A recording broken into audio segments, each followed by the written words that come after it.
Foreign Relations Committee? Before the Iraq War resolution vote? I think that Steve has a point that Congress as a whole was negligent. Both sides of the aisle. There was clearly Democratic complicity in the decision to give George Bush this loophole through which so much abuses were taken, and I think Joe Biden had a hand in that.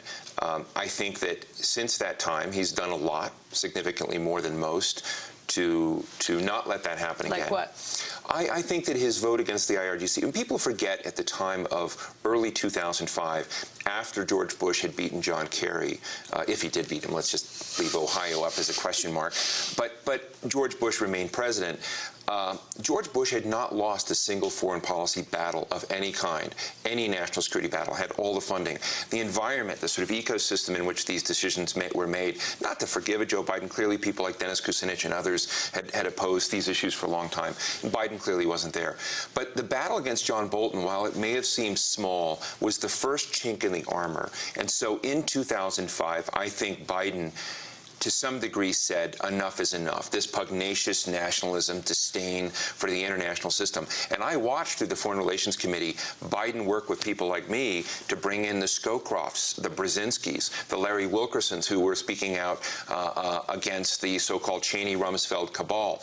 All of that was quiet as well. Now, many people think that those people were too little too late in this, but nonetheless, getting a portal to understand what abuses happened was vital, and I think Joe Biden played a leading cast role in helping Americans see that.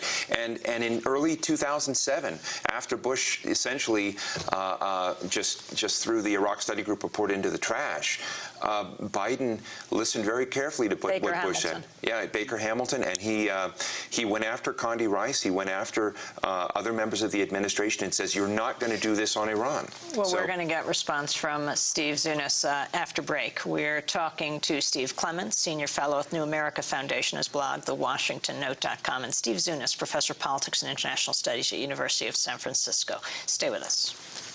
I've seen you in the markets, I've seen you in the streets, and at your political conventions. Talking of your crusade, talking of your nation, and other things too terrible to mention. And you proclaim your Christianity, you proclaim your love of God, you talk of apple pie and ma. I just got one question and I want an answer. Tell me, who would Jesus bomb? Maybe Jesus would bomb the Syrians, 'cause they're not Jews like him. Maybe Jesus would bomb the Afghans on some kind of vengeful whim. Maybe Jesus would drive an M1 tank and he would hang Saddam. Who would Jesus bomb?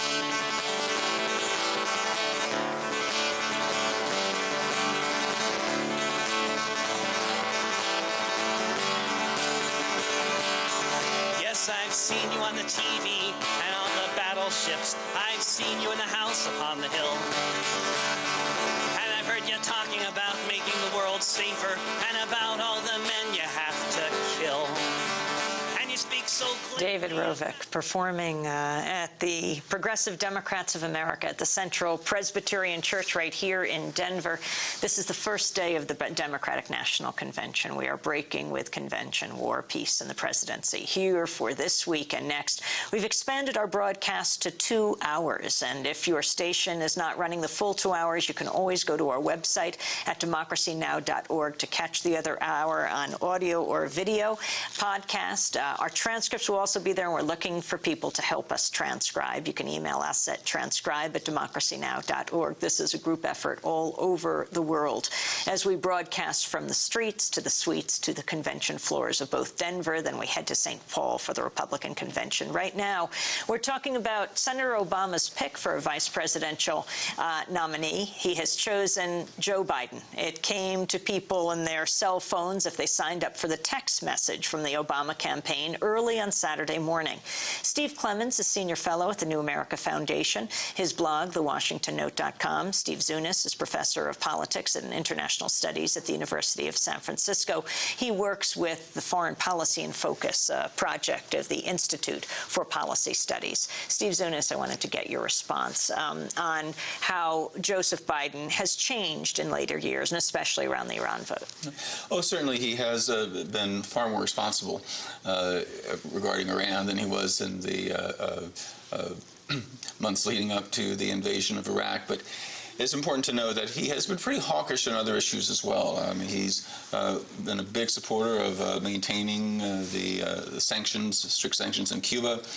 He's been big into expanding NATO eastward and made some very kind of classic neo-Cold War comments about Georgia. He goes beyond the perfunctory support for Israel to ally himself with some of the most right-wing expansionist elements in Israeli politics, and has been basically he argues that Bush has not been supportive of Israel enough, that he is a big backer of the attacks on the civilian infrastructure in Lebanon in 2006. He has been a defender of the settlements, the annexation of Greater East Jerusalem, and argues that the U.S. policy, there shouldn't be any error at all, or any distinction at all between Israeli and U.S. positions going into the peace process, basically saying we shouldn't even pretend to be an honest broker. We need to back Israel all the way. Steve Clemons. Well, I guess I see it a little differently, particularly on the Israeli-Palestinian situation.